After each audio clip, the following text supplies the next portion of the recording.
I'm Alejandro Rodera from La TV Spain. How are you? I'm very well, Alejandro. It's nice to talk with you. The Dave that we see in the final sequence of the show is really different to the one that we meet in the beginning. Mm-hmm. So how was your process of discovering and getting inside the mind of a character as special as this one? To be honest, it's really hard for me to track and describe what the process was, because it was just something that I had to feel my way through.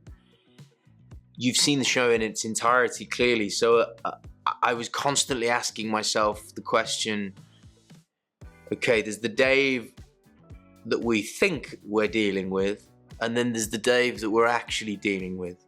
So, and how much of that is Dave aware of, you know? So there's real layers to who he is, and then there's real kind of a sort of layered disconnect between what the audience are seeing and what is actually happening. And that melted my mind quite a lot of the time, to be honest, and I found it quite stressful.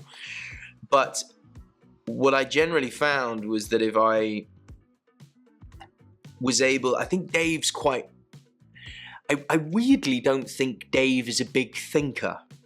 You know, I don't think he's somebody who is, the bad things Dave does, I just don't think he thinks about them. I don't think he reflects on it. I don't think he necessarily knows it's gonna happen, you know? I think when Dave does the things he does in the show, it's a bit like somebody, it's a bit like me when I,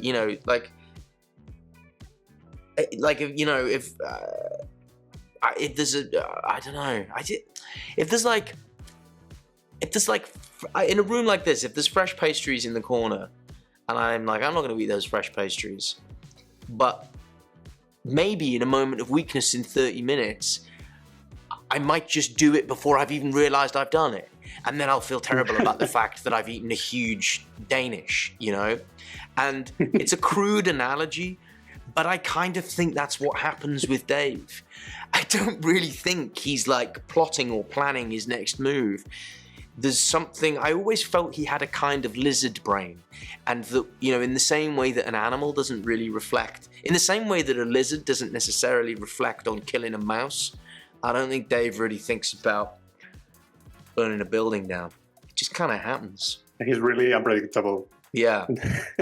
And without giving away too much, I can say that Dave, when we get to know him better, he's the walking example of toxic masculinity. He's an entitled man who believes that he's a hero and that he's beyond everybody else.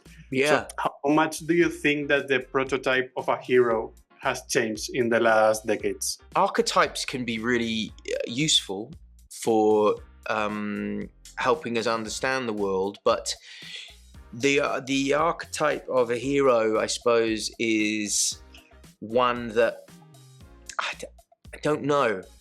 I think Dave can only ever seek to try and understand himself through a prism of perfection.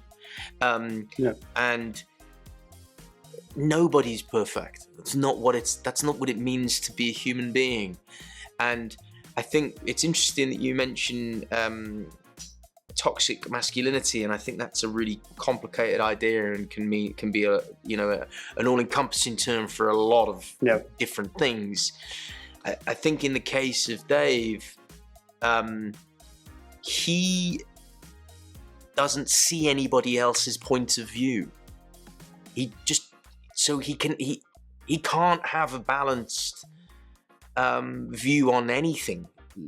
Least of all himself. He doesn't have a moral compass. He goes with it. Exactly. To have a really good moral compass, you have to be empathetic to those around you, and he couldn't give a shit about those around him. It's Harvey says at one point, Dave only celebrates Dave. And sure, we all have moments of a bit of main character syndrome. That's human. But that thing in Dave has gone completely unchecked for such a long time, and I think is maybe more of a kind of clinical problem than a little bit of self-absorption. Thank you so much, Taron. Thank you. That was a really complex challenge to to get through playing Dave, and you do an amazing job. So congrats, and congrats for the show. Thank you. I appreciate that. Thanks so much, mate. Nice talking with you, Alejandro.